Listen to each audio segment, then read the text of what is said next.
भारत पाकिस्तान बीच युद्ध भएपछि भारतीय सेनामा रहेका नेपाली गोर्खा सैनिकका परिवारमा यति बेला निकै चिन्ता छाएको छ।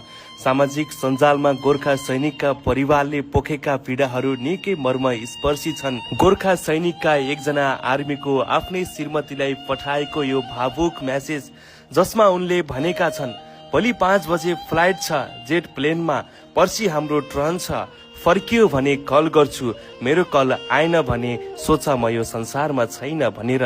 उताबाट मेसेजको रिप्लाई आउँछ, तपाईँ मेरो लागि भए पनि फर्किन पर्छ, बुझ्नु भयो नि, तपाईँ बिना म के गर्नु भन्नु न। त्यसपछि आर्मीले मेसेजको रिप्लाई गर्छन्, मलाई कहिले पनि नभुल्नु है, पैसा टन्नै आउँछ, नानीलाई हेला नगर है, आमा बाबालाई कहिले पनि नराम्रो नबोल है। यताबाट श्रीमतीले रिप्लाई दिँदै भन्छन्, तपाईँ भन्दा ठुलो मेरो लागि पैसा होइन नि।